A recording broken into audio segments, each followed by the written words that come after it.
Salão, amigos. Neste vídeo falaremos a respeito de formas alternativas de se ganhar dinheiro, de fazer investimentos financeiros. Não trataremos de formas convencionais de trabalho como carteira de trabalho, comércio, etc. Antes de iniciar, é necessário contextualizarmos este tema de acordo com o Alcorão, a fim de termos a ideia daquilo que é proibido e daquilo que é permitido. Os jogos de azar são condenados no Alcorão. A raiz árabe que se refere ao termo jogos de azar possui significado atrelado à facilidade. Tal significado pode denotar o ganho sem esforço representado pelo jogo. Veja um exemplo claro do significado da raiz Ya-Sin-Ra, 20-26, e facilita-me a missão. Então aqui nós vemos esta raiz, que ocorre neste versículo 20-26, com o significado de facilidade. Ou seja, jogos de azar, que representam um ganho sem esforço, fácil, são proibidos de acordo com o Islã. Portanto, cassino, qualquer tipo de jogo que envolva aposta, é proibido pelo Islã. Outra interpretação possível aqui, mas que estenderia esta categoria, essa proibição, para além dos jogos de azar, seria todo ganho sem esforço. Então, todo ganho que você tiver financeiro, por exemplo, com aplicações financeiras que geram juros sem você ter um esforço, seriam proibidos se nós estendêssemos essa interpretação. 2.219. Interrogam-te a respeito da bebida inebriante e do jogo de azar. Diga-lhes, em ambos há benefícios e malefícios para o homem, porém os seus malefícios são maiores do que seus benefícios. Aqui é a continuação da proibição do jogo de azar, que pelo que vimos pode ser também estendido a qualquer ganho que não envolva esforço. Por exemplo, o mercado de ações, que tem ali também a componente do azar, né? Assim como num jogo você pode ter sorte ou azar. Ou seja, isso aqui, dependendo da interpretação, pode ser estendido para o mercado de ações. 2.276.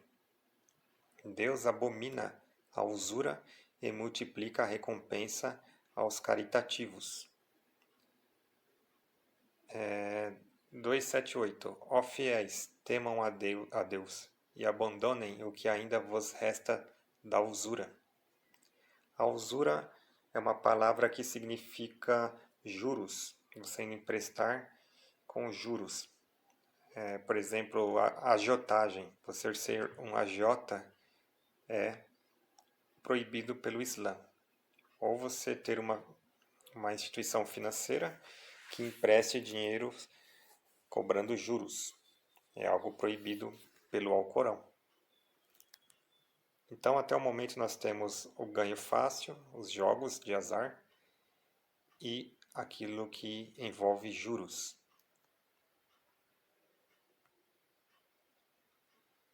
No caso, alguém poderia questionar se o aluguel envolve um ganho ilícito, porque à primeira vista parece que a pessoa ganha dinheiro sem se esforçar. Porém, um contra-argumento poderia ser que a pessoa se esforçou para adquirir este imóvel para depois alugá-lo. Ou então que os seus antepassados fizeram este esforço. Ou então ela tem ali uma certa responsabilidade de manter a casa em condições, fazendo manutenção, etc. para atender aos seus inquilinos. Aqui é um comentário do Centro Islâmico de Foz, no site deles que dispõe a tradução do Alcorão em PDF, eles escrevem o seguinte: contudo, o expediente do seguro não é considerado jogo, uma vez conduzido nos princípios negociosos.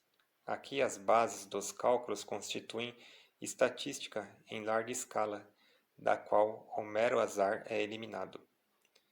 Os próprios seguradores pagam bônus na proporção dos riscos, calculados exata e estatisticamente.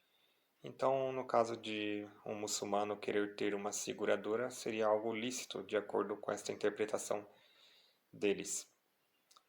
E de fato eu concordo, porque o seguro ele envolve diversas pessoas que fazem uma aplicação ali por um período, normalmente é anual, e em caso de necessidade essas pessoas têm direito a resgatar ali algo que cubra um prejuízo, normalmente um acidente.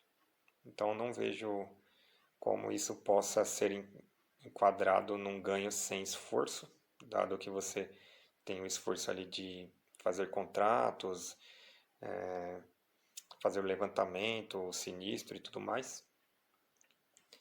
E também não vejo isso como azar, também uma questão de sorte ou azar, porque dificilmente vai acontecer algo que envolva sorte nesse caso, já que são diversas pessoas e muito dificilmente todas vão necessitar do seguro ao mesmo tempo.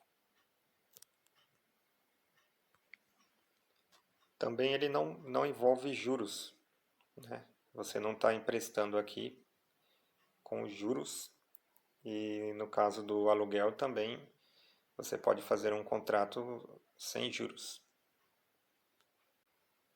No caso da poupança, ela tem um rendimento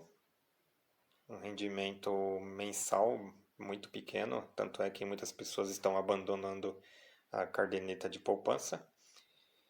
E, na minha opinião pessoal, ela não envolve nenhum pecado ali dentro do Islã, porque ela, ela não é um ganho fácil, já que você tem um certo sacrifício para poupar todo mês. Então não é um ganho fácil, já que você trabalhou para aquilo. Além disso, ela não envolve a usura, você não está emprestando dinheiro. Ele está rendendo, mas você não está emprestando com juros. Apesar que essa é a minha interpretação, quem discordar ou tiver algum elemento que mostre que eu esteja errado, por favor, deixe nos comentários. Eu posso deixar o comentário em destaque. O importante é compartilharmos conhecimento. O Tesouro Direto já é diferente, vejam bem. O que é o Tesouro Direto? É um programa criado em 2002 pelo Tesouro Nacional, órgão responsável pela gestão da dívida pública, para permitir que pessoas físicas comprem papéis do governo federal pela internet. Em outras palavras, pode-se dizer que, ao comprar um título do Tesouro Direto, o investidor está emprestando dinheiro ao governo. Então aqui já tem uma característica proibida pelo Islã, porque aqui você está emprestando dinheiro a juros. Você empresta para depois resgatar esse dinheiro com um rendimento em juros. E o Tesouro Direto, ele é uma parte da dívida é um papel que representa a dívida, uma parcela da dívida pública. Então, quando você dá dinheiro para o governo nesta situação, você está alimentando um sistema de dívida. Por isso que a dívida pública nunca é paga. E isso impede com que o Estado invista na saúde, na educação, na segurança, porque a maior parte do dinheiro está sendo desviado para investidores. Então, quem faz isso, na verdade, está alimentando um sistema ali que para as instituições financeiras não é interessante que seja extinto. Neste caso, eu diria que é algo haram. Então, resumindo, nós temos as ações. No caso das ações, elas, antes de investir numa ação, você tem que pesquisar bem para ver se a empresa que você está investindo não é, por exemplo, uma empresa financeira que cobra juros das pessoas, por exemplo, Itaú, Citibank, etc. Você tem que pesquisar bem antes de ver se seu investimento está sendo aplicado em empresas que seguem os princípios do Islã, o que é muito difícil, dado que a maioria delas empregam parte de seus lucros ou de seu capital em aplicações que não são halal. Por exemplo, a dívida pública, o tesouro direto, ou elas aplicam seu dinheiro em instituições financeiras que favorecem lavagem de dinheiro e, e muitas outras irregularidades que infelizmente ficam obstruídas, ficam escondidas diante de toda essa cortina informacional. Resumindo, também nós temos ali os jogos de azar, o ganho sem esforço. Tudo isso é proibido, assim como os juros. Então é isso, amigos.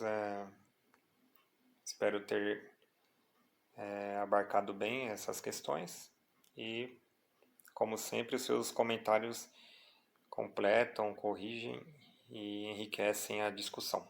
Salam, até a próxima.